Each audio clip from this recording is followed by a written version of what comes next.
जो लोग अभ्यास करते हैं उनके अंदर जिज्ञासा होनी स्वाभाविक है, और इसीलिए विद्या को पाने का रास्ता भी यही बताया गया है कि केवल प्रीचिंग नहीं बल्कि परिप्रश्नेन सेवया, प्रश्नोत्तर करने चाहिए। और जो जिज्ञासु साधक होते हैं उनके प्रश्नों का उत्तर देना अच्छा लगता है। केवल बहस के लिए प्रश्नोत्तर अच्छे नहीं होते हैं और ऐसे सवालों का जवाब देना भी नहीं चाहिए। लेकिन साधक जब प्रश्न करता है तो उसकी सेवा करना, उसका मार्गदर्शन करना, उसको समृद्ध करना, उसकी साधना को समृद्ध करना हमारा कर्तव्य बन जाता है। प्रश्न किया गया है कि हम जब योगाभ्यास करते हैं तो किस समय करना चाहिए, और जब योगाभ्यास करें तो हमें पहले प्राणायाम करना चाहिए या आसन करना चाहिए। पहला प्रश्न ही खास है कि योगाभ्यास किस समय करना चाहिए।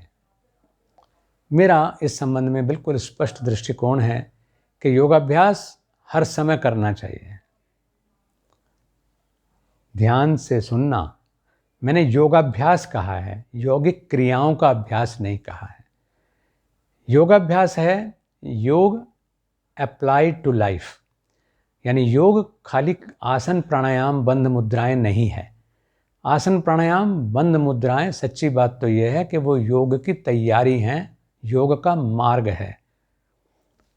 लेकिन योग है एक स्थिति का नाम जिसमें हमारे यम नियम का पालन भी है और जिसमें योग को अपने आचरण में, यानी यौगिक विचारधारा हमारी बन जाए, यौगिक नज़रिया हमारा हो जाए, तो वो हर समय होना चाहिए। खावत पीवत सोवत जागत नेकु बिसर नहीं जाए, खटकत रहत भाल जो हृदय में दर्दी के दर्द समाए। यानी खाते पीते सोते जागते हमें ये नहीं भूलना है कि हम योग साधक हैं। और ये बात हमें ऐसे याद रहनी चाहिए जैसे किसी दर्द झेल रहे व्यक्ति के मन में दर्द समा जाता है, उसे कोई चीज़ अच्छी नहीं लगती, उसे दर्द से बाहर निकालने की कोशिश ही सिर्फ करनी होती है। तो ऐसे ही योग साधक को हमेशा ध्यान रहना चाहिए कि ध्यान रखना, मैं योग साधक हूँ, मुझे विचलित नहीं होना है, मुझे लड़खड़ाना नहीं है, मुझे प्रमाद नहीं करना है। माँ प्रमदितव्यम, प्रमाद नहीं करना है।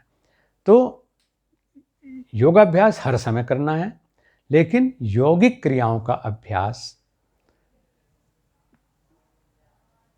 अनुकूल जो समय है वो प्रातःकाल का है, क्योंकि उस समय प्रकृति हमारा साथ दे रही है। चाहे तो वो शरीर का विश्राम की अवस्था है, चाहे वो ऑक्सीजन लेवल का बहुत अच्छा होना है, चाहे वो उदीयमान सूर्य की रश्मियों का हमें प्राप्त होना है, चाहे हमारे जो दिन भर के मारामारी है उससे सबसे सुरक्षित समय प्रातःकाल का है, जिसमें बाहर के लोगों का कोई हस्तक्षेप नहीं होता। उस समय अगर हस्तक्षेप होता है तो केवल आपके अपने आलस्य या मन की कमज़ोरी का होता है, उसको आप विजय प्राप्त कर लें। सुबह योगाभ्यास करें। अगर आपके शरीर में कोई रोग है, कॉन्स्टिपेशन है, पेट ही साफ नहीं होता है, या शरीर में इतना कंजेशन है कि एक्टिविटी करने में, मूवमेंट करने में आपका जो अर्थराइटिस है, आपका जो गाउट है वो सहयोग नहीं दे रहा है, या अन्य जो समस्याएं हैं वो आप अपने गुरु को बताएं। वो आपको बताएंगे कि आपकी परिस्थिति में किस समय यौगिक क्रियाओं का करना उचित है। तो यौगिक क्रियाएं प्रेफरेबली सुबह ही होनी चाहिए, और अगर आपको हम कुछ क्रियाएं करने के लिए शाम को भी अलाउ करते हैं या दिन में अलाउ करते हैं, तो भी हमारा उद्देश्य ये होता है कि आपका शरीर इतनी जल्दी अच्छा हो जाए कि आप सुबह को योगाभ्यास कर सकें। तो योग का समय प्रातःकाल का, अन्यथा आपकी परिस्थिति के अनुरूप जब आप you are light at stomach, जिस समय आप पेट से हल्के हैं, मन से हल्के हैं, तब आप योगाभ्यास करिए, आपको फ़ायदा होगा। दूसरी बात आपने पूछी है कि सीक्वेंस में हमें प्राणायाम पहले करना चाहिए या आसन पहले करना चाहिए। मेरे से क्या पूछना है, ये तो पतंजलि ऋषि ने ही कह दिया। पहले उन्होंने आसन का जिक्र किया है, उसके बाद प्राणायाम का जिक्र किया है।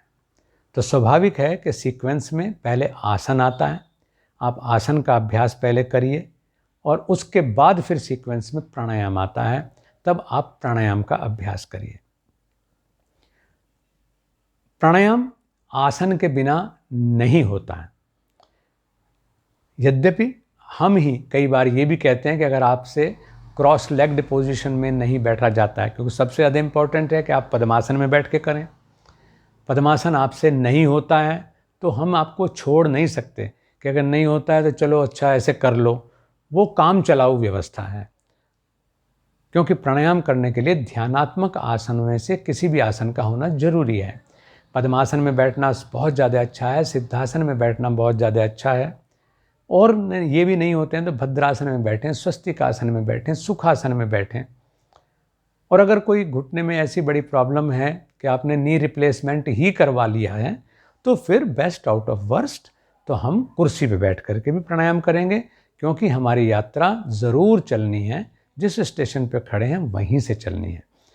लेकिन ये ज़रूर है कि जब प्राणायाम करने का निर्देश दिया योग दर्शन में, तो वहाँ पर ये कहा कि आसन सिद्ध होने के बाद आपको प्राणायाम करना चाहिए। यानी आप जब ये अभ्यास विकसित कर लें कि आप आधा घंटा अनडिस्टर्ब्ड होकर के एक आसन में बैठ सकते हैं, तब आपको प्राणायाम करने का अधिकार मिलता है, और प्राणायाम करने का लाभ भी तभी शुरू होता है।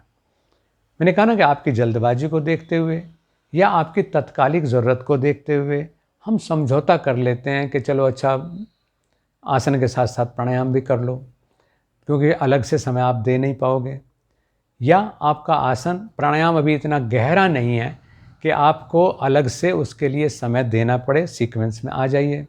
तो सीक्वेंस में पहली चीज़ ये है कि आसन का अभ्यास करें।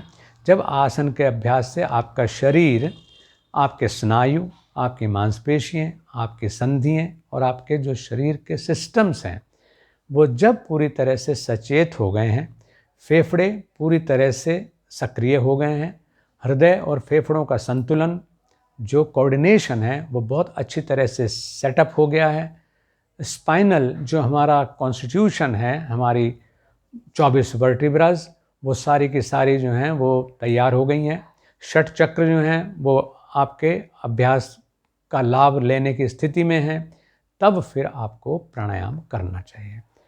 तो क्रम ये हुआ कि पहले आसन और उसके बाद प्राणायाम।